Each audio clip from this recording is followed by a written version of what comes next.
आपको ये अचीव करना है, राइट? अगर आपको ये अचीव करना है तो यहाँ पे आप कैसे पहुंच सकते हो, राइट? यस, अगर आपको ये आपको अचीव करना है तो यहाँ पे आप कैसे पहुंच सकते हो, ठीक है? तो हम अभी जो पहला टॉपिक है हमारा वो हम देखेंगे, एग्जाम्पल्स है, ठीक है? एक मिनट।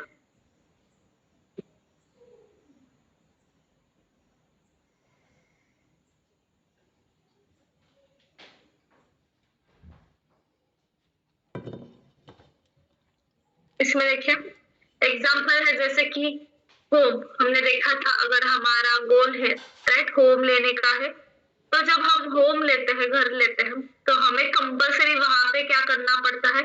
डाउन पेमेंट करना पड़ता है। मतलब अगर आप कोई भी बड़ी चीज ले रहे हो तो उसके लिए हमें डाउन पेमेंट करना पड़ता है, राइट? सबको पता है ना डाउन पेमेंट क्या है? रिप्लाई कीजिए, सबको पता है डाउन पेमेंट क्या है?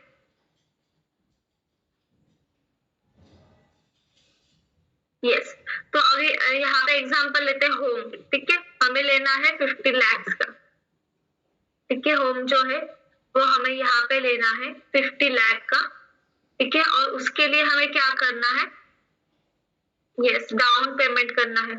तो एटलीस्ट हम यहाँ पे क्या करेंगे? देखिए 1/4 पेमेंट जो है वो हम यहाँ पे करेंगे, ठीक है? 1/4 पेमेंट कितना आएगा बताइए? 25 लाख का अगर 1/4 करते हैं तो कितना पेमेंट आएगा हमें यहाँ पे?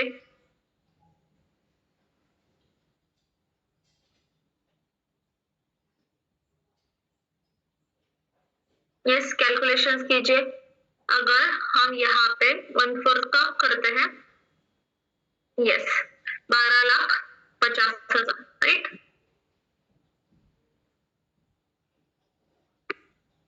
ठीक है, 12,50,000 हमें यहाँ पे क्या करना पड़ेगा? 1/4 पेमेंट जो है वो हमें यहाँ पे डाउन पेमेंट करना पड़ेगा, ठीक है? यहाँ पे लिखती हो डाउन पेमेंट,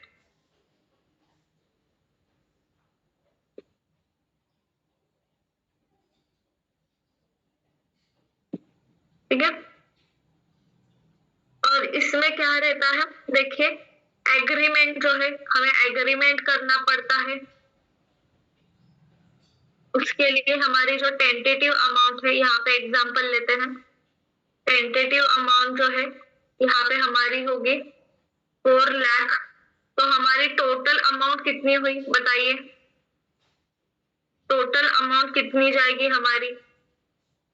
12,50,000, मतलब 12,50,000 में 4 लाख ऐड कीजिए, कितनी अमाउंट हुई हमारी?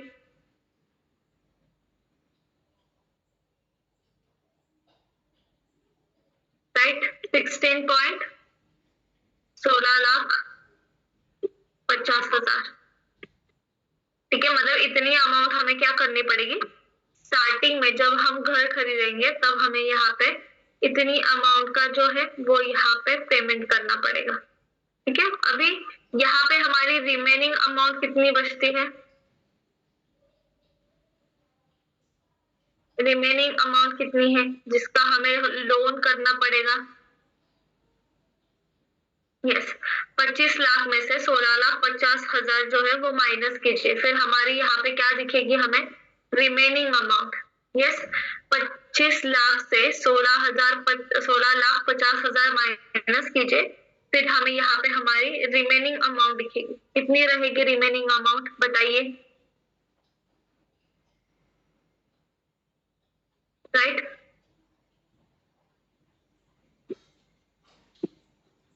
बाकी के स्टूडेंट्स रिप्लाई कीजिए, कितनी अमाउंट रहेगी?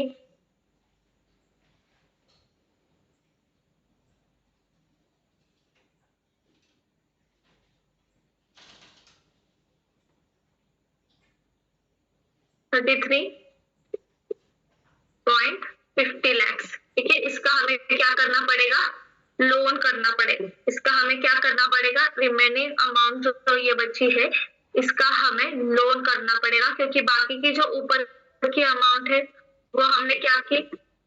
डाउन पेमेंट में ही पे कर दी, राइट? तो इस अमाउंट का हमें क्या करना पड़ेगा? लोन करना पड़ेगा, ठीक है? तो यहाँ पे देखिए एग्जांपल लेते हैं, अगर कोई पर्सन है उसको 1 लाख पेमेंट है पर मंथ का, यहाँ पे लिखते हैं 1 मंथ सैलरी पर मंथ, ठीक है। तो कितने उसको साल लगेंगे अगर उसने जो ईएमआई है वो ज्यादा लिया, ठीक है, तो वहां पे उसको कितना ईएमआई लग सकता है, ठीक है। तो कम से कम हमें यहाँ पे अगर हम 1 लाख हमारी सैलरी रहेगी तो ईएमआई हमारा कम से कम 30,000 का रहता है, ठीक है। कम से कम क्या रहता है हमारा यहाँ पे ईएमआई और प्लस इसके ऊपर 8% का इंटरेस्ट रेट रहता है।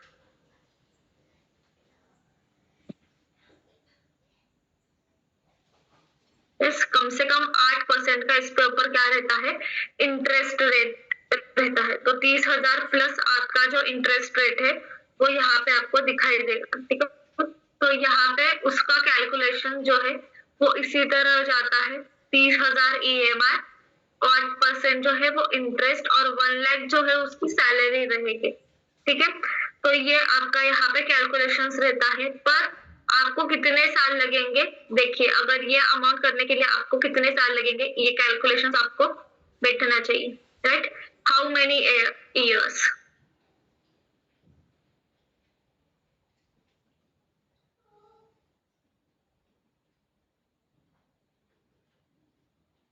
ठीक है। हाउ मेनी इयर्स उसे लगेंगे ये हमें देखना है। पर यहाँ पे क्या हुआ है, अगर 33 लाख आपको कवर करने हैं और 30,000 की है तो कम से कम आपको उतने साल देने पड़ेंगे और प्लस आपका वहां पे इंटरेस्ट रेट जो है वो यहाँ पे दिखेगा, मतलब जो आपका लोन है वो 10 साल से ऊपर ही जाएगा, राइट। तो इसी तरह जो है वो आपको कैलकुलेशन करना है अगर आप होम ले रहे हो, राइट। तो यही हमें देखना है कि ये जो अमाउंट है, हम रिमेनिंग अमाउंट जो लोन में ले रहे हैं, राइट, तो उसे हम कैसे कवर करें हमारे इन्वेस्टमेंट से, राइट, उसको हम कैसे कवर करें हमारे इन्वेस्टमेंट से। तो देखिए ये जैसे हमने होम का यहाँ पे एग्जाम्पल लिया है, वैसे ही कार का लेते हैं। अगर किसी को कार खरीदनी है, एक मिनट, किसी को अगर कार खरीदनी है तो उसका एग्जाम्पल लेते हैं। देखिए 15 लाख की एग्जाम्पल के सिर्फ हमारी कार है यहाँ पे 15 लाख की, और उसको हमें 1/4 पेमेंट करना है। डाउन पेमेंट जो रहेगा हमारा यहाँ पे वो 1/4 रहेगा। कितनी अमाउंट आएगी बताइए,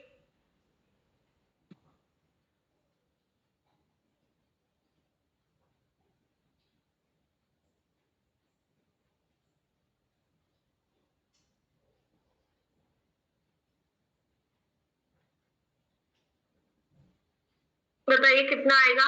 डाउन पेमेंट अगर 15 लाख की हमारी कार है और 1/4 हमें वहां पे डाउन पेमेंट करना है तो कितनी अमाउंट आएगी, चेक कीजिए एक बार।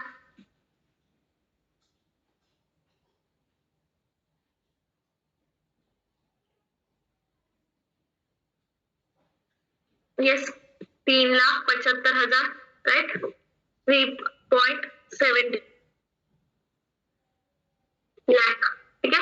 इतना हमें क्या करना पड़ेगा स्टार्टिंग में। तो रिमेनिंग अमाउंट हमारी कितनी बचती है बताइए, रिमेनिंग अमाउंट जो है वो कितनी बचती है हमारी लोन के लिए। 15 लाख से आप 3,75,000 माइनस कीजिए,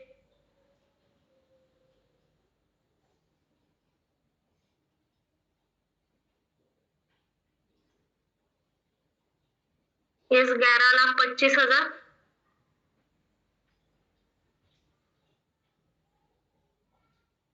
11.25 लाख, ठीक है। इतना हमें क्या करना पड़ेगा, लोन करना पड़ेगा। जो हम कार जो है वो ले रहे हैं तो इतने अमाउंट का हमें क्या करना है, लोन करना पड़ेगा। प्लस इसमें क्या होगा हमारा इंटरेस्ट ऐड,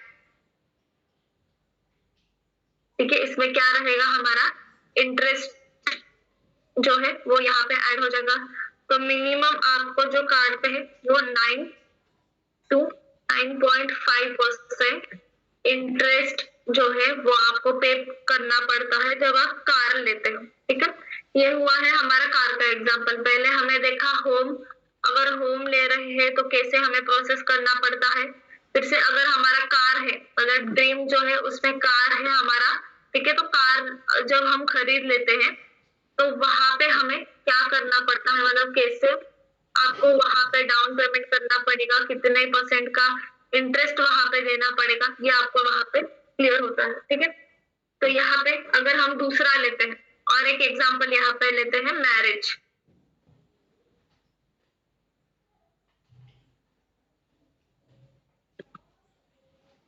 ठीक है, यहाँ पे और एक एग्जाम्पल लेते हैं मैरिज, अगर जिसकी शादी नहीं हुई है उसके लिए। ठीक है, तो एग्जाम्पल में लिखते हैं 5 लाख का हम यहाँ पे टेंटेटिव रखते हैं। तो उसमें क्या रहता है, एटलीस्ट आपको कितने लोगों को बुलाना है उसके आपका डिसाइड रहता है। अगर 5 लाख का रख रहे तो उसमें 300 to 350 लोग जो है वो यहाँ पे आ सकते। ठीक है, उसमें क्या इंक्लूड रह सकता है, हॉल रेंट भी रहता है आपका, जो हॉल मैरिज के लिए हॉल आपने सिलेक्ट किया है, राइट, उसका भी आपको क्या करना पड़ता है वहां पे, रेंट जो है वो वहां पे पे करना पड़ता है। ठीक है, तो अगर आपको 1000 लोगों को बुलाना है, राइट, अगर 1000 लोग आपके शादी में आना चाहते तो 12 लाख का आपको वहां पे पैकेज रहेगा, जिसमें सिर्फ आपको क्या मिलेगा, आपके जितने भी 1000 लोग हैं वो लोग, राइट, उसमें रहेंगे।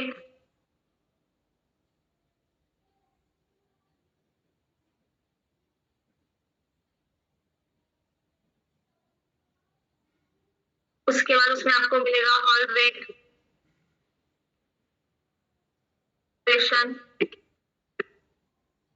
राइट, फूड रहता है वो, जैसे फोटो शूटिंग, राइट, ये सब उसमें हमें क्या मिलता है, इंक्लूड रहता है। तो अगर आपको 1000 लोगों को बुलाना है तो 25 लाख तक आपका जो खर्चा है वो वहां पे जा सकता है। ठीक है, तो आज का आपका इनकम देखिए, और ये जो चार्ट है वो देखिए, जैसे हमने ये देखा कि होम है, राइट, उसके लिए कितना पैसा लगता है। फिर से हमने देखा कार है, उसके लिए कितना पैसा लगता है। फिर से हमने मैरिज देखा है, उसके लिए कितना, मतलब जो हमने पहले सेल्फ गोल, राइट, देखे थे आपने, सेल्फ गोल रहेंगे या फिर आपको क्या करना है, सेल्फ गोल जो है वो है आपके, फिर से आपके जो मैरिज गोल से मतलब फैमिली गोल से वो अलग है। तो यहाँ पे आपको समझ में आता है कि आपकी अमाउंट जो कितनी है। ठीक है, तो जैसे हमने देखा यहाँ पे कैलकुलेट किया था, राइट, यहाँ पे कैलकुलेट किया था होम लोन का 50 लाख का है, 1/4 पेमेंट हमें करना पड़ता है, डाउन पेमेंट है, एग्रीमेंट के लिए 4 लाख, टोटल 16,50,000, और जो बची हुई 50 लाख से हमने ये जो 16 लाख जो है 50,000 वो हमने माइनस किया, तो 33 लाख पॉइंट 50 लाख आपको वहां पे देना पड़ेगा, लोन करना पड़ेगा। तो यहाँ पे हमने एग्जाम्पल लिया था कि अगर किसी की सैलरी 1 लाख है तो कम से कम उसका EMI पर मंथ का 30,000 जा सकता है, प्लस उसके ऊपर इंटरेस्ट लग सकता है। तो आप यहाँ पे कैलकुलेट कर सकते हैं कि आपको कितने साल लगेंगे। ठीक है, उसके बाद हमने कार का देखा कि 15 लाख की हमारी कार है, 1/4 हमें डाउन पेमेंट करना है। ठीक है, और 3.75 लाख हमें यहाँ पे डाउन पेमेंट हुआ, रिमेनिंग अमाउंट जो कैसे निकाली हमने, जो हमारी मेन अमाउंट है 15 लाख, राइट, उसमें से माइनस हमने क्या किया, हमारा जो डाउन पेमेंट था, तो वहां पे हमें हमारी जो रिमेनिंग अमाउंट है वो आई है, उसका हमें क्या करना पड़ेगा, वहां पे लोन करना पड़ेगा, और प्लस इंटरेस्ट रहेगा अगर आप कोई भी चीज लेते हो, अगर महंगी है, लग्जरियस है, राइट, तो उसके ऊपर हमें इंटरेस्ट पे करना पड़ता है।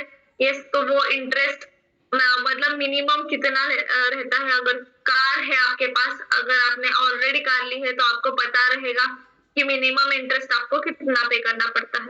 उसके बाद हमने मैरिज का देखा था, शादी के लिए कितना खर्चा लेना पड़ता है, जैसे लोग बढ़ते हैं वैसे हमारा जो यहाँ पे हमारा जो डिजिट है वो भी यहाँ पे बढ़ता है, प्लस उसमें से जो हमें फैसिलिटीज मिलने वाली है वो अलग रहती है, राइट। तो यहाँ पे हम क्या करते हैं, लमसम जो हमारी अमाउंट है वो यहाँ पे टेंटेटिव रखते हैं 75 लाख, ठीक है। ये तीनों की मिला के 75 लाख रुपीज जो है वो हमारा यहाँ पे टेंटेटिव अमाउंट है, राइट। अगर किसी का ये ड्रीम है कि मैरिज, कार, हाउस, ठीक है, उसके लिए लगने वाला है उसे 70 लाख, यहाँ पे लमसम अमाउंट हम डिसाइड करते हैं।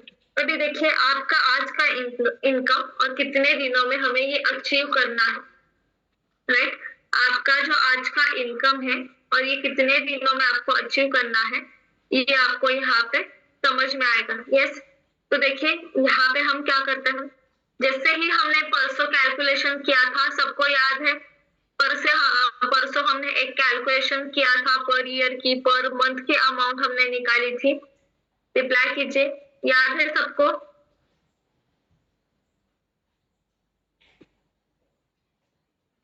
यस, वैसे ही हम यहाँ पे करने वाले हैं, ठीक है। अगर किसी का ये ड्रीम है 75,000 जो है वो 5 साल में उसको कंप्लीट करना है। इस 5 इयर्स में ये जो सब ड्रीम्स है, उसके सपने हैं, उसको 5 साल में ये कंप्लीट करना है, ठीक है। पर हमारी अमाउंट कितनी है, ये तीनों के लिए लगने वाली 75 लाख, राइट। और इसे डिवाइड करेंगे हम 5 साल से, इसको डिवाइड करेंगे हम 5 साल से, तो कितनी अमाउंट आ रही है हमारी? रिप्लाई कीजिए, कितनी अमाउंट आ रही है?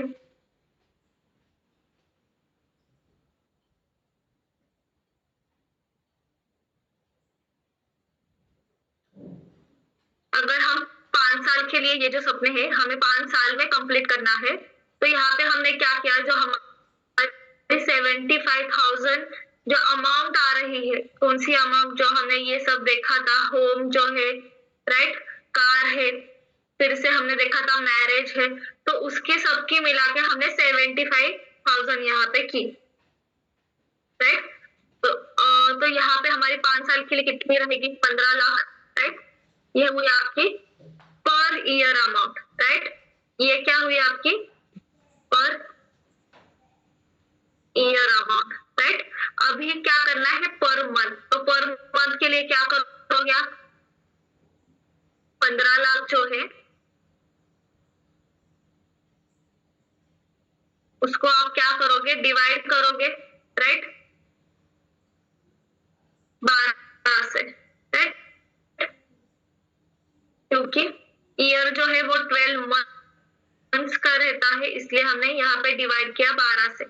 तो कितनी अमाउंट आ रही है बताइए? यस, राइट सुंदर सर। बाकी के स्टूडेंट से बताइए कितनी अमाउंट आ रही है यहाँ पे?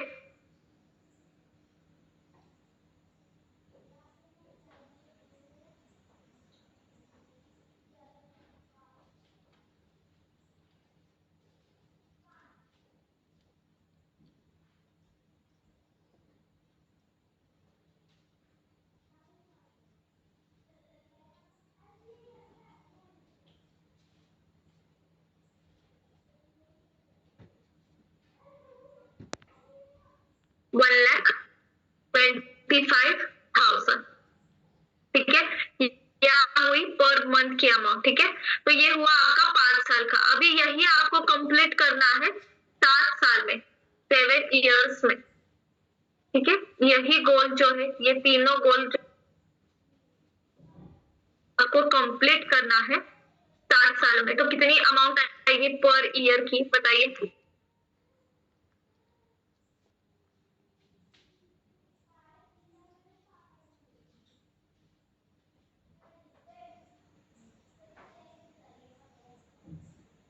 बताइए पर ईयर के लिए आपकी कितनी अमाउंट आएगी? अगर ये जो गोल है वो आपको क्या करना है? यस, 7 सालों में कंप्लीट करना है। तो आपकी अमाउंट कितनी आएगी यहाँ पे?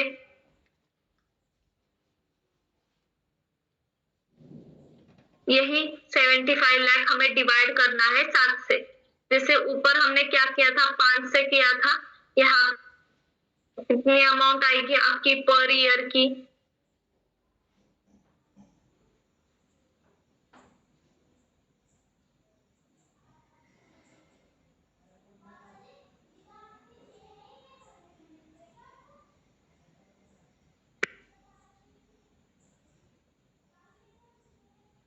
यस 10,71,000 हम यहाँ पे अमाउंट लेते हैं। ठीक है, पॉइंट आगे के नहीं पकड़ेंगे, यहाँ पे राउंड ऑफ करेंगे, राइट। 10,71,000 यहाँ पे हमारी अमाउंट रहेगी। अभी ये क्या करना है, हमें पर मंथ में कन्वर्ट करना है, राइट। ये क्या करना है हमें यहाँ पे पर मंथ में। तो ये जो 10,71,000 अमाउंट जो आई है उसे हम डिवाइड करेंगे 12 से।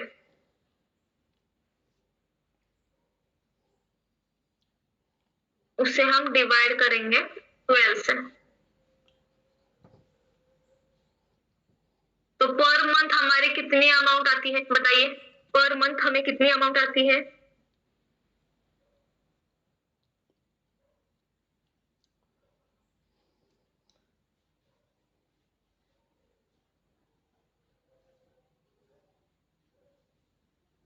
यस, रिप्लाई कीजिए। Per month yes 89,000, right. Round of लेते हैं यहाँ पे। यहाँ पे जो आपकी अमाउंट है पर मंथ की, ठीक है, वो रहेगी 89,000। तो ये हमारे यहाँ पे कैलकुलेशन से, मतलब आपकी जो अमाउंट है वो डिपेंड रहती है कि आप कितने साल में उसको कंप्लीट करना चाहते हैं। तो अगर 5 साल करना चाहते हैं तो पर मंथ जो है वो आपको कितनी अमाउंट चाहिए? 1,25,000, राइट। पर मंथ इतनी अमाउंट आपकी इन्वेस्ट होनी चाहिए। उसके बाद देखिए हमने 7 साल के लिए किया वही, ठीक है। तो पर मंथ हमारी अमाउंट आई 89,000, राइट। मतलब 90,000 के आसपास जो है वो हमारी यहाँ पे अमाउंट है। तो यहाँ पे आपको ये डिसाइड रहता है कि आपका जो गोल्स है वो आपको कैसे डिसाइड करना है। तो कल हमने यहाँ पे क्या देखा था? यस, उसके साथ साथ आपके अलग EMI रहते हैं, एक्सपेंसेस रहते हैं, राइट। वो भी हमने यहाँ पे डिसाइड किया था।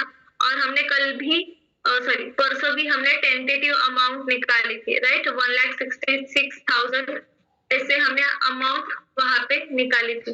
यस, तो उसी तरह आपका जो गोल का कैलकुलेशन है वो भी आपको करना है, ठीक है। तो ये मैंने एक टेंटेटिव कैलकुलेशन जो है वो यहाँ पे करके दिखाया है।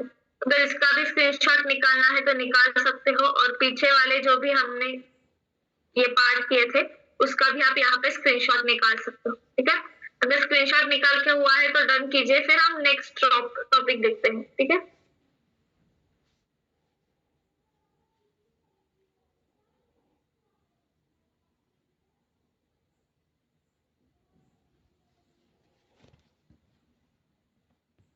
डिसाइड किया था कि आपको मैंने ऑप्शंस बताए थे, राइट, कि आप कहाँ से कैसे कर सकते हो। उसमें हमने देखा था कि शेयर मार्केट को आपको क्या समझना है। एक अगर आपको अच्छा एक इनकम सोर्स चाहिए, उसके लिए हमें क्या करना है, राइट। उसके लिए हमें ये करना है कि हमें इनकम सोर्स देखना है। तो जैसे मैंने कहा था शेयर मार्केट है अभी आपके पास, क्योंकि आप ऑलरेडी शेयर मार्केट में काम कर रहे हो, उसका नॉलेज आपके पास है, राइट। तो शेयर मार्केट को हमें क्या समझना है, बिजनेस। जैसे मैंने एग्जांपल दिया था, अगर आप खुद का बिजनेस ओपन करोगे तो उसके लिए कितना टाइम दोगे, राइट। किसी खाता चेक, तो उसी तरह शेयर मार्केट को हमें क्या समझना है, एक बिजनेस समझना है, और उसको वहां पे टाइम देना है। तो 2 घंटे मिल सकते हैं, शाम को आपको 2 घंटे मिल सकते हैं, ठीक है। आपके लैपटॉप रहेगा, आपके पास मोबाइल रहेगा, तो नोट निकाल लीजिए, आपके जो शेयर्स है उसका एनालिसिस कर लीजिए, ठीक है। मैंने एक एग्जांपल भी दिया था, जो हमारे डेली प्रोडक्ट्स रहते हैं, राइट, ऑयल है, पाउडर है, शैम्पू है, ठीक है। तो उस प्रोडक्ट की जो कंपनीज है वो मार्केट में लिस्टेड है, उनका एनालिसिस कीजिए, उनका भी वहां पे चेक कीजिए कि प्रॉफिट रेशो कैसा है। फिर से हमने वहां पे क्या क्या देखना चाहिए। तो मैंने एक होमवर्क भी दिया था आपको कि वैसे कंपनीज भी आप निकाल सकते हो, उसका मार्केट रेशो चेक कर सकते हो, प्रॉफिट एनालिसिस, ठीक है। तो वो वहां पे हमें देखना है। फिर से हमने क्या किया था, जो ड्रीम्स है वो लिखे थे, एक्सपेंसेस है, फिर से हमने उसकी टोटल की थी, और ये देखा था कि आपकी सेविंग वहां पे कुछ है या नहीं है, ठीक है। तो इन्वेस्टमेंट करना है तो यहाँ आपको फिक्स करना है, ठीक है। तो मार्केट में काफी ऑप्शंस है, तो आपको वहां पे काम करना है। जैसे कि शेयर मार्केट में आप काम कर सकते हो,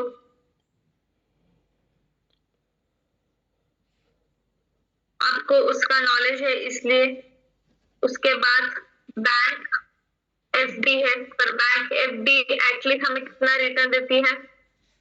3.5% टू मैक्सिमम 6%, ये उसका पर ईयर का रहता है। पर अगर आप म्यूचुअल फंड में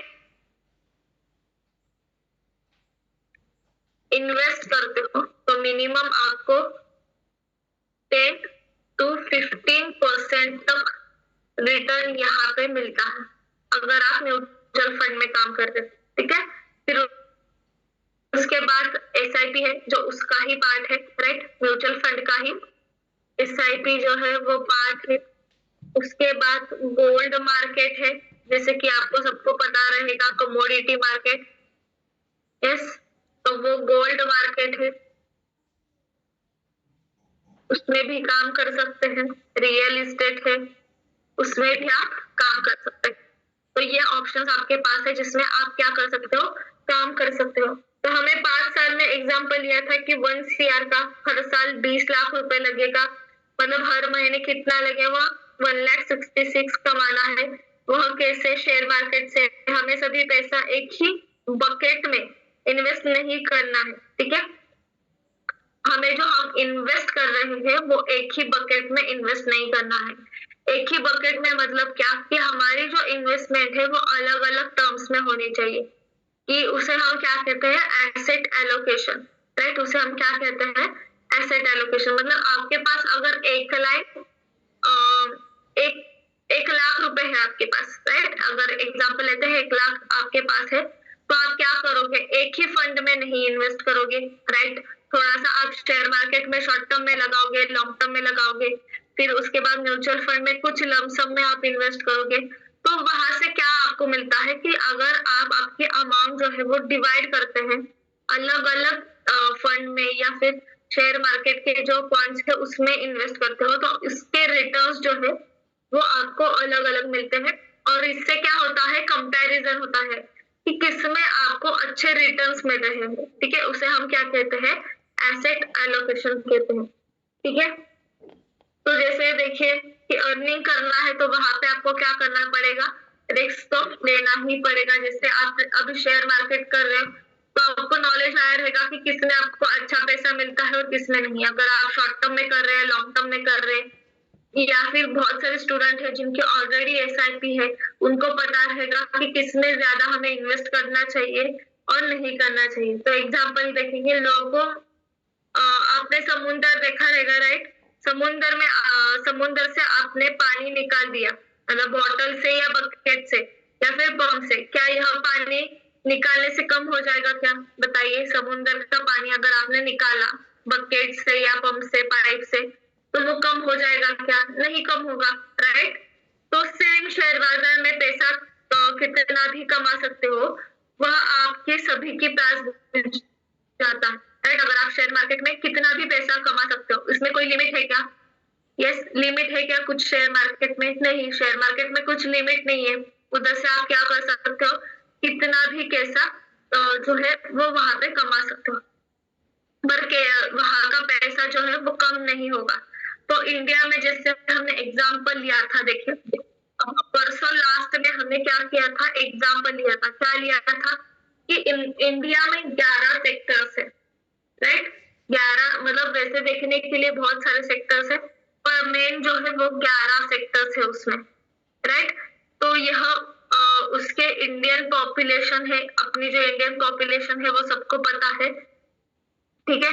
तो यूज डेली यूज होने वाले प्रोडक्ट, राइट, उसके ऊपर हमें ज्यादा ध्यान देना रहता है। मतलब हमारे डेली लाइफ हम यूज करते हैं, और उनकी कंपनीज जो है वो शेयर मार्केट में लिस्टेड है, राइट। उनकी जो कंपनीज है वो वहां पे शेयर मार्केट में लिस्टेड है। तो वहां पे आप क्या कर सकते हो, वो जो है कंपनीज जो है उनका एनालिसिस कर सकते हो।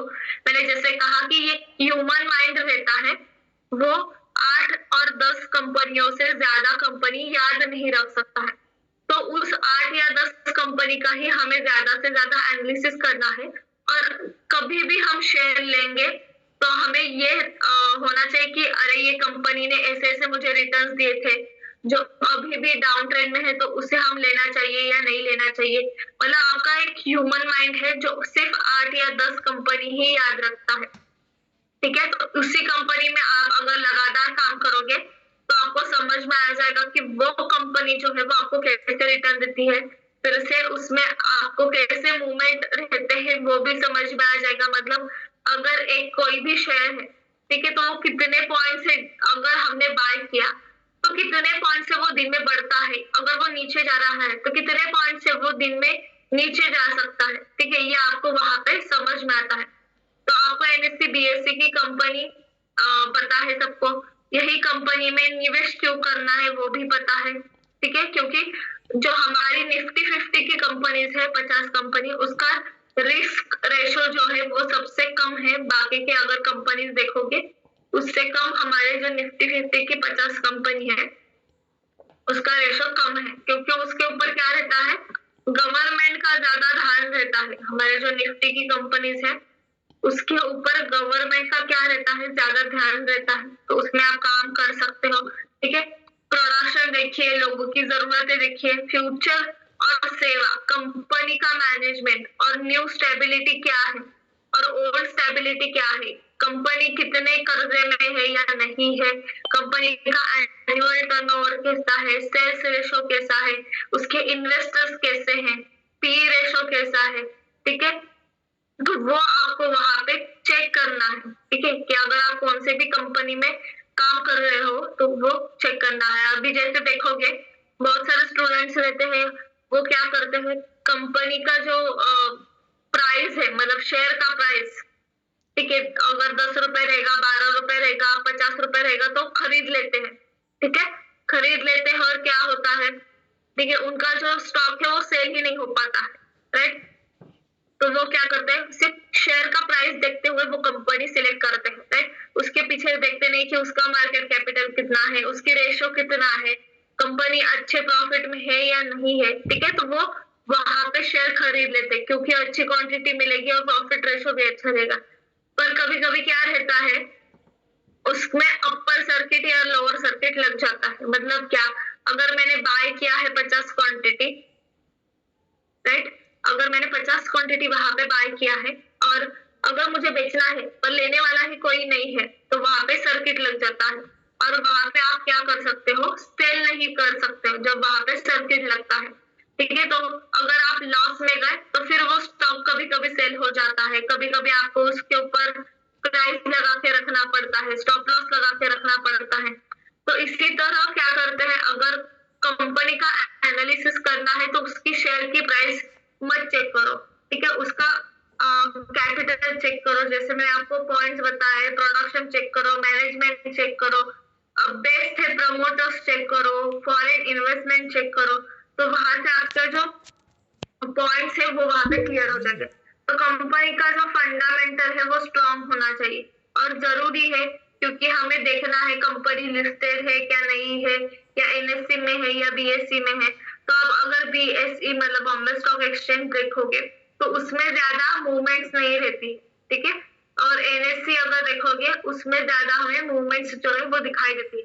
दोनों के प्राइस सेम रहते हैं, मतलब अगर रिलायंस लेंगे तो बीएससी में प्राइस सेम है और एनएससी में भी, पर मूवमेंट्स जो है वो ज्यादातर एनएससी में ही होते हैं, इसलिए हमें नेशनल स्टॉक एक्सचेंज का ही स्टॉक वहां पे बाय करते हैं, ठीक है। तो यहाँ पे हमें कंपनी में इन्वेस्ट करना है और वो देखना है कि कंपनी का फंडामेंटल कितना स्ट्रॉन्ग है, ठीक है। तो ये बहुत जरूरी है क्योंकि कंपनी में प्रॉफिट रहेगा तो ही आपको वहां पे प्रॉफिट मिलेगा, ये ध्यान में रखिए, ठीक है। और जैसे आप लॉन्ग टर्म इन्वेस्ट करते हो उसमें आपको कंपाउंडिंग भी होता है, क्योंकि आप वहां पे शेयर्स भी लेते हो प्लस आपको डिविडेंड भी होता है। अगर स्प्लिट हुआ तो आपके शेयर की जो प्राइस है मतलब क्वांटिटी है वो भी बढ़ती है, प्लस उसके साथ साथ प्रॉफिट रेशो भी बढ़ता है। इससे कंपनी जो है फंडामेंटल जो है वो स्ट्रॉन्ग होनी चाहिए, ठीक है। तो कंपनी में प्रॉफिट होगा तो ही आपको प्रॉफिट रहेगा। कंपनी मैनेजमेंट भी सर्च कर सकते हैं आप, हर रोज सर्च या एनालिसिस करने से आदत होती है, एक दिन आप उसमें भी मास्टर बन जाओगे कि आपको बताया गया है कि निफ्टी 50 में कौन सी कंपनी का फंडामेंटल स्ट्रॉन्ग है, तो वहां पे आपको ही समझ में आ जाएगा, ठीक है। कि मार्केट जो है उसका एनालिसिस वहां पे करना है। तो कौन से सेक्टर का डिमांड फ्यूचर में बनेगा उसका भी आपके पास नॉलेज होना चाहिए। तो किसी को पता है कौन से सेक्टर का आगे जाके डिमांड में रहेगा शेयर मार्केट में, कौन सा सेक्टर? रिप्लाई कीजिए अगर आपको किसी को पता है तो। आगे जाके कौन सा जो सेक्टर है वो ज्यादा शेयर मार्केट में डिमांडिंग रहेगा? यस, किसी को पता है?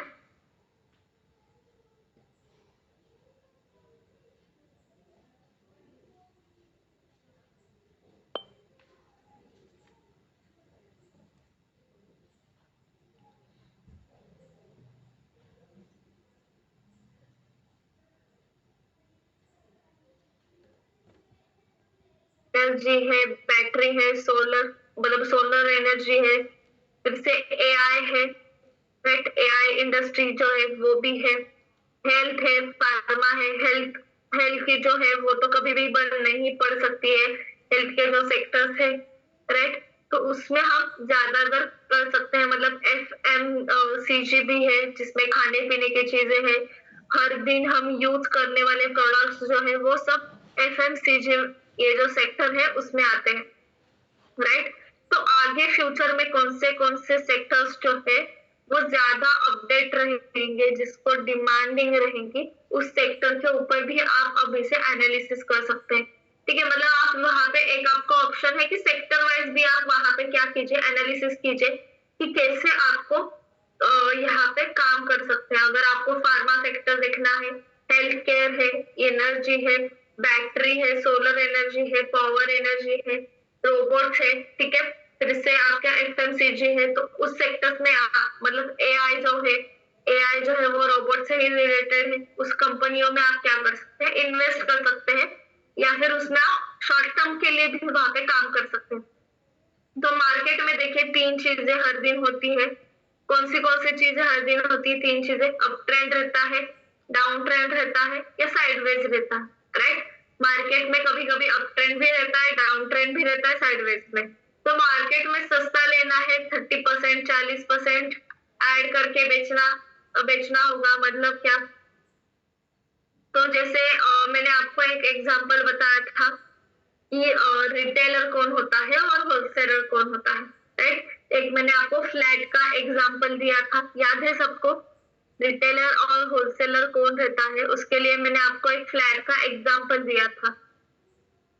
यस,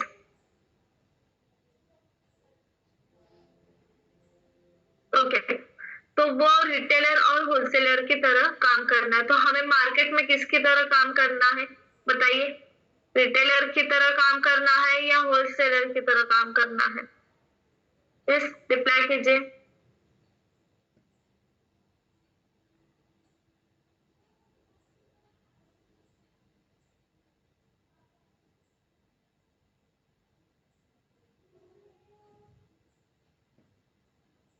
यस, होलसेलर की तरह हमें क्या करना है, मार्केट में काम करना है। ठीक है, तो अभी देखिए दुकान वाले कैसे रहते हैं, अगर आपने देखा रहेगा तो वो क्या करते हैं, सस्ते में माल लेते हैं और उसमें प्रॉफिट ऐड करते हैं और फिर सेल करते हैं, राइट?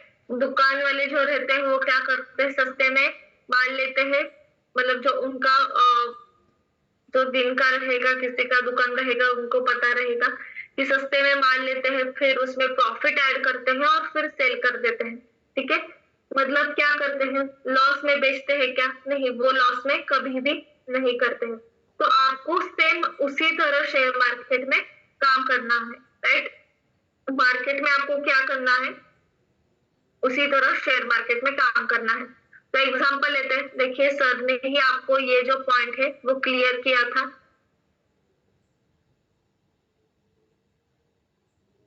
यहाँ पे मैं अमाउंट लिखती हूँ,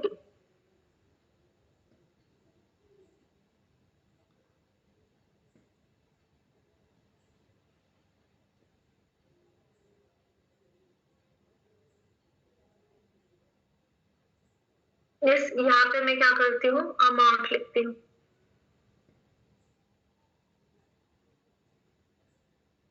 ठीक है, और जो हमारा शेयर है वो इसी बीच में हमें मूवमेंट दे रहा है।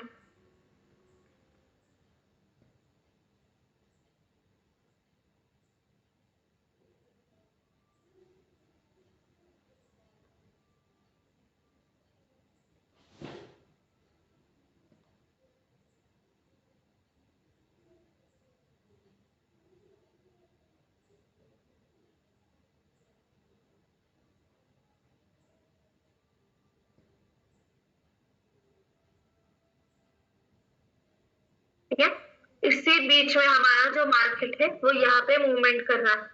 तो देखिए आपको चांसेस कहाँ कहाँ पे है। यहाँ पे आपको एक चांस मिला है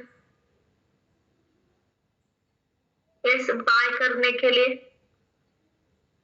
ठीक है। यहाँ पे आप क्या कर सकते हो, ग्रीन जो है वो यहाँ पे हम बाय कर सकते हैं, राइट। यहाँ पे हमारा जो स्टॉक है वो कंटिन्यूस ऊपर जा रहा है, तो यहाँ पे आप क्या कर सकते हो, सेल कर सकते हो। अगर आपको लगा कि यहाँ पे मुझे 15% to 10% रिटर्न है, तो यहाँ पे बाय कर सकते हो। फिर से बाय करने के लिए चांसेस कब है आपको, यहाँ पे है, राइट। यहाँ पे बाय कर सकते हो, यहाँ पे बाय कर सकते हो, यहाँ पे बाय कर सकते हो, ठीक है। और यहाँ पे ऊपर जाके आपको यहाँ पे एक जो पॉइंट है वो मिलेगा, तो वहां पे आप सेल भी कर सकते हो। और अगर आपका जो स्टॉक है वो ऊपर जा रहा है, तो वहां पे आप क्या कर सकते हो, होल्ड भी कर सकते हो, ठीक है। वहां पे आप क्या कर सकते हो, होल्ड भी कर सकते हो। तो इसी तरह हमें मार्केट में काम करना है। कैसे काम करना है, होलसेलर की तरह। मतलब हमें जो हमारे परसेंटेज है, राइट, जो हमारे परसेंटेज है वो हमें यहाँ पे बढ़ाने हैं। जो आपके परसेंटेज है, अगर आप काम कर रहे हो तो आपके जो परसेंटेज है वो आपको यहाँ पे क्या करने हैं, बढ़ाने हैं। तो इसी तरह हमें क्या करना है, वो जो हमारा स्टॉक रहेगा, जैसे आपको सर ने बहुत सारे पॉइंट्स बताए हैं, राइट। RSI देखिए, EMA देखिए, 200 के नीचे है या ऊपर है वो चेक कीजिए, ठीक है। उसके साथ साथ आप ये भी चेक कर सकते हो कि जैसे सर ने आपको चार्टिंग दिया था, 52 वीक्स हाई का दिया था, वो भी आप वहां पे चेक कर सकते हो। और उसमें जो स्टॉक रहते हैं उसका भी आप चार्ट में क्या कर सकते हो, एनालिसिस कर सकते हो। उससे क्या रहेगा, जो आप पर मंथ 5% कमा रहे, 7% कमा रहे, तो वो रेशो जो है पर मंथ का आपका 10 या 15% पे जा सकता है, ठीक है। पर उसके लिए क्या करना पड़ेगा, स्टॉक जो है वो ऑब्जर्वेशन में कंपलसरी आपको वहां पे रखने पड़ेंगे, ठीक है। जो आपके स्टॉक है वो कंपलसरी आपको क्या करने पड़ेंगे, वहां पे वॉच में रखने पड़ेंगे। ऑब्जर्वेशन उन स्टॉक का आपको करना पड़ेगा। तो हर एक बात आपको उसका मतलब समझ में आएगा कि उसके मूवमेंट कैसे है। तो अभी हम यहाँ पे देख सकते हैं कि सेंसेक्स कितने लेवल का था, निफ्टी कितने लेवल का था, और अभी उनके जो पॉइंट्स है वो भी आप चेक कर सकते हैं। तो ये जो पॉइंट्स है, एक आपको देखने हैं कि निफ्टी सेंसेक्स के कितने पॉइंट है। तो एक ही बिजनेस आपको अमीर बनाएगा, पर कैसे, तो शेयर मार्केट में इसलिए आपको कंटिन्यू रहना चाहिए, क्योंकि आपका एनालिसिस वहां पे आप जितना करोगे उतना आपको समझ में आएगा। सस्ते में लेना है तो महंगे में बेचना है, ऐसे हमें करना पड़ेगा, ठीक है। सस्ते में लेना है और महंगे प्राइस में हमें बेचना है, तो वैसे हमें यहाँ पे स्ट्रेटेजी जो है वो वहां पे हमें काम करनी है, ठीक है। तो एग्जाम्पल के लिए हमने क्या देखा था कि ये जो चार्ट्स है वो हमने देखे थे कि कैसे कैसे वहां पे काम करता है। तो वो चार्ट्स हमें ध्यान में रखना है। मतलब ये जो हमने देखा था लोन के, वो भी हमें ध्यान में रखने हैं कि कैसे हमें डाउन पेमेंट करना पड़ता है, कितने साल लगते हैं ये चीजों के लिए कंप्लीट होने में, और साल का जो भी कैलकुलेशन है वो भी हमने किया था, राइट। तो जैसे ही मैंने आपको बताया शेयर मार्केट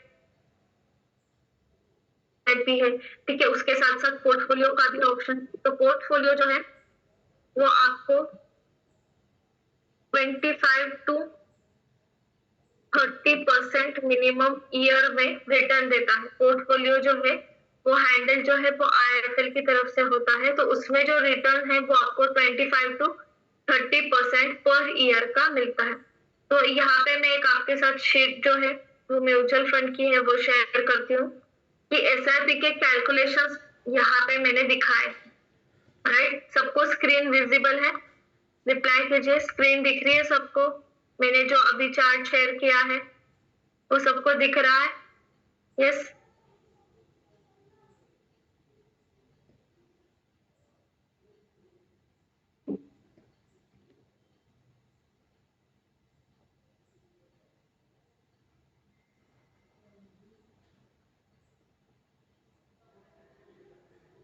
यस, तो ये जो है वो SIP का चार्ट है।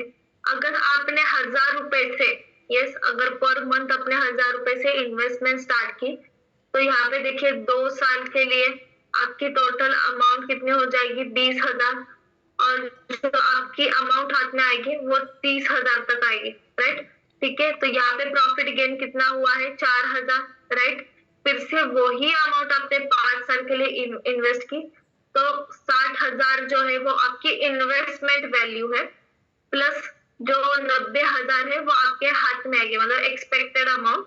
और यहाँ पे हमारा प्रॉफिट गेन जो है वो कितना हुआ, 30,000 का हुआ। ठीक है, उसके बाद देखिए 10 साल के लिए आपने यही अमाउंट 1,000 जो अमाउंट है वो 10 साल के लिए इन्वेस्ट की तो वो यहाँ पे आपको 1.2 लाख जो है इन्वेस्टेड अमाउंट है और एक्सपेक्टेड अमाउंट आपकी 2,80,000 रहेगी, जिसका प्रॉफिट गेन कितना है, 1,60,000 रहेगा।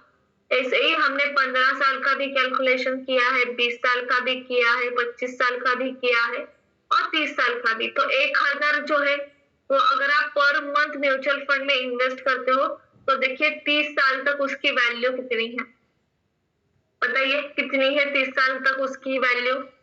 रिप्लाई कीजिए चैट बॉक्स में, कितनी दिख रही है आपको यहाँ पे।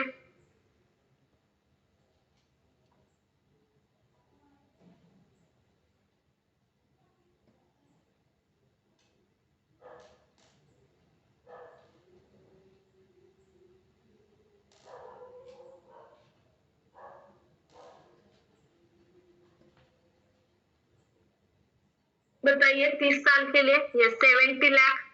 तो ये हुई आपकी 30 साल के लिए आपका यहाँ पे इन्वेस्टेड देखिए और वेल्थ गेन देखिए, मतलब आपके इन्वेस्टेड से ज्यादा आपका प्रॉफिट रेशो है। तो ये जो कैलकुलेशन है वो मैंने 15% से निकाला है, मतलब मिनिमम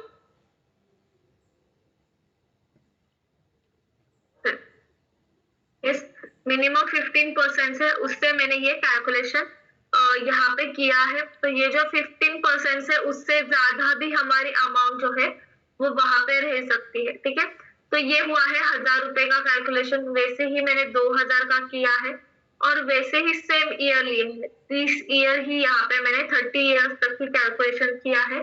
ठीक है, तो यहाँ पे क्या रहता है हमारा वेल्थ गेन, जितनी अमाउंट आप बढ़ाओगे उतना आपका वेल्थ गेन भी चेंज होगा, एक्सपेक्टेड अमाउंट भी चेंज होगी और फिर इन्वेस्टेड अमाउंट भी चेंज होगी।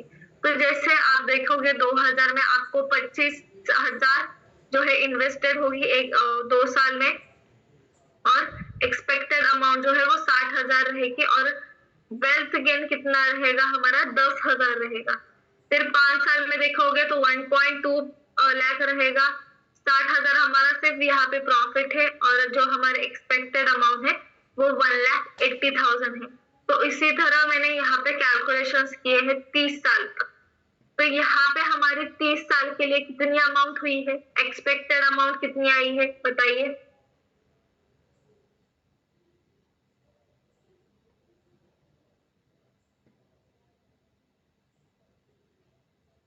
बताइए 30 साल में हमारी एक्सपेक्टेड अमाउंट है वो कितनी आई है।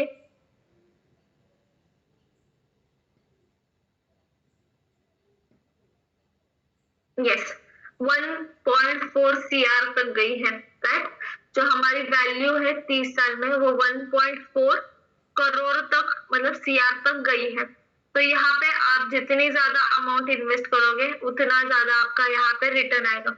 तो जो हमने यहाँ पे 1,000 का देखा था, देखिए 70 लाख 30 ईयर में हो रहे, तो यहाँ पे हमारे जो 70 मतलब 65 लाख है वो 25 ईयर में हुए, मतलब 5 साल जल्दी आपकी यहाँ पे वैल्यू जो है वो कवर हो रही है अगर आप 2,000 पर मंथ इन्वेस्ट करते हो। उसके बाद देखिए 5,000 का कैलकुलेशन, ठीक है, सेम ही है 30 साल के लिए, राइट। एक मिनट,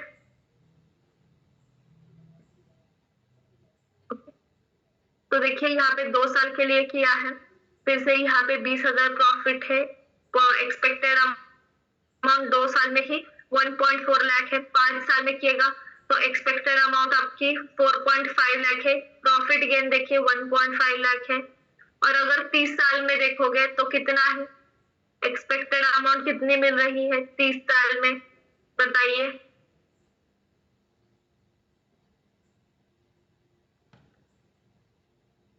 यस, 30 साल में कितनी आ रही है हमारा एक्सपेक्टेड अमाउंट?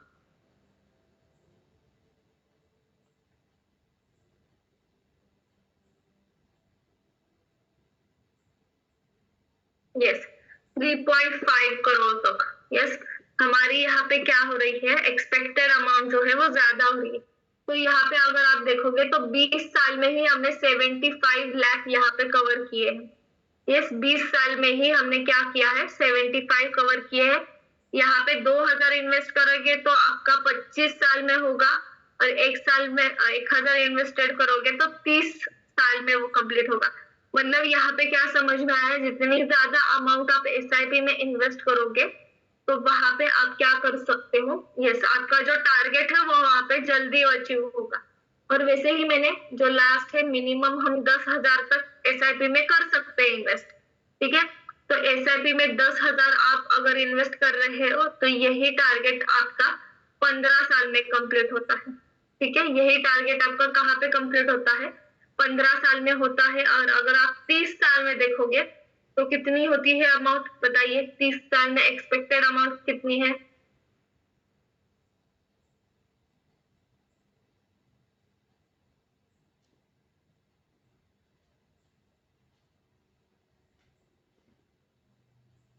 यस, कितनी अमाउंट है 30 साल में? 7 CR, राइट। हमारा जो वैल्यू है यहाँ पे एक्सपेक्टेड अमाउंट है 30 साल के लिए कितनी गई है, 7 CR तक गई है, ठीक है। तो इसी तरह आपको एसआईपी के कैलकुलेशंस जो है वो दिखाई देते हैं। और यहाँ पे हमने 15 साल में ही 75 लाख जो अमाउंट है वो कवर की है। तो जितना ज्यादा आप वैल्यू यहाँ पे इन्वेस्ट करोगे एसआईपी में, ठीक है, तो उतने अच्छे आपको यहाँ पे रिटर्न्स मिलेंगे। यस, एसआईपी का चार्ट क्लियर है सबको? रिप्लाई कीजिए, एसआईपी का चार्ट समझ में आया है? कैसे उसमें रिटर्न्स मिलते हैं, कितने साल के लिए इन्वेस्ट करना, मतलब आपके अगर गोल्स रहेंगे तो आपको थोड़ा सा अंदाजा आया रहेगा कि कैसे इन्वेस्ट करना है, राइट।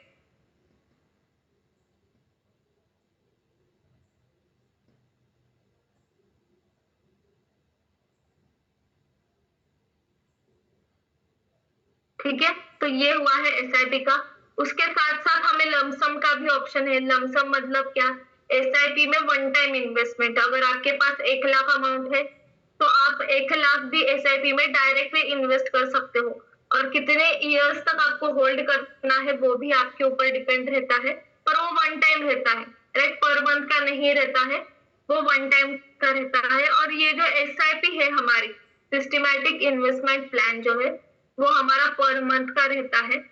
और इसमें भी क्या रहता है, आप यहाँ पे पर मंथ इन्वेस्ट कर सकते हो। और कभी भी आपको अगर वैल्यू, ये जो इन्वेस्टेड वैल्यू है या एक्सपेक्टेड वैल्यू है वो निकालनी है तो आप वहां पे कभी भी निकाल सकते हो। वहां पे कोई ऐसे रेस्ट्रिक्शन नहीं है कि 2 महीने में ही, मतलब 2 साल में ही निकालो, 5 साल में ही निकालो। तो वहां पे आप वो जो अमाउंट है वो कभी भी निकाल सकते हैं, ठीक है। तो वहां पे आपका प्रॉफिट रेशो जो है, जैसे मैंने एसआईपी में बताया आपको, मिनिमम 15% है। तो लमसम में भी मिनिमम आपको 15% का वहां पे रेशो मिलता है, राइट। और हमने डिस्कस किया था बहुत सारे स्टूडेंट जो है उनकी पहले से वहां पे एसआईपी है, राइट। तो उन्होंने भी वहां पे हमें शेयर किया था चैट बॉक्स में कि कितने परसेंट का उनका रिटर्न गया है, ठीक है। तो यहाँ पे एसआईपी में आपको ऐसे बेनिफिट्स मिलते हैं, ठीक है। तो इसी तरह आपका जो टारगेट है वो आप अचीव कर सकते हैं कि अगर आपने गोल्स आपके क्लियर रहेंगे, जैसे मैंने पहले ही बताया, अगर आपके गोल्स क्लियर है कितने साल में क्लियर उसको आपको कवर करना है, ठीक है, तो वो आपको यहाँ पे समझ में आ जाएगा, ठीक है। क्लियर हुआ है सबको? रिप्लाई कीजिए, क्लियर हुआ है सबको?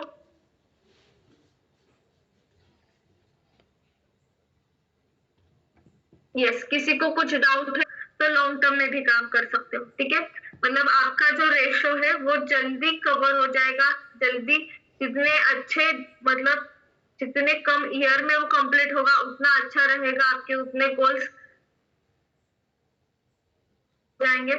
तो वो सिर्फ हमें क्या करना है, टारगेट रखना है कि हमें कहाँ कहाँ पे कैसे इन्वेस्ट करना है, शॉर्ट टर्म में कैसे करना है, लॉन्ग टर्म में कैसे करना है। अगर आपको प्रॉपर इन्वेस्टमेंट एसआईपी में करना है, म्यूचुअल फंड में करना है, पोर्टफोलियो में करना है, तो वो भी आप वहां पे कर सकते हो, ठीक है।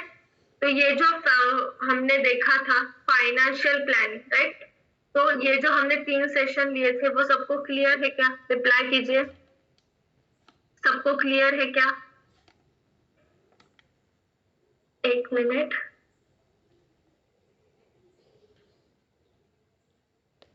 यस, जैसे हमने क्या किया था, ग्रुप बनाया था प्रॉफिटेबल, Recording stopped.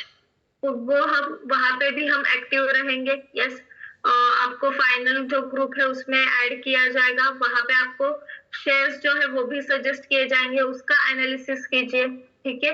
वो शेयर कितने नीचे आए हैं, 200 EMA के है या नहीं है, वो भी आपको वहां पे मतलब क्लियर हो जाएगा। सिर्फ आपको सजेस्ट किया जाएगा कि कौन से शेयर थे। और अगर कोई भी काम कर रहा है वहां पे, ठीक है, मतलब वो जो टेक्निक है वो यूज करके अगर कोई भी काम कर रहा है, तो आप जो आपका ग्रुप है उसमें भी आप बता सकते हैं कि ये शेयर है, ठीक है। ये भी आप चेक कर सकते हैं, मतलब एक दूसरे को सजेशंस वहां पे आप दे सकते हैं। बाकी के स्टूडेंट्स भी अगर उस स्ट्रेटेजी से उसमें काम कर रहे हैं तो आप भी बाकी स्टूडेंट के लिए वो वहां पे बता सकते हैं। यस, तो इसी तरह हमें मार्केट में काम करना है और हमारे जो गोल्स थे वो जल्दी से जल्दी हमें क्या करना है, अचीव करना है। ओके, तो ये जो हमारे प्रॉफिटेबल ट्रेडर पार्ट 1 है वो सबको क्लियर हुआ है क्या? रिप्लाई कीजिए।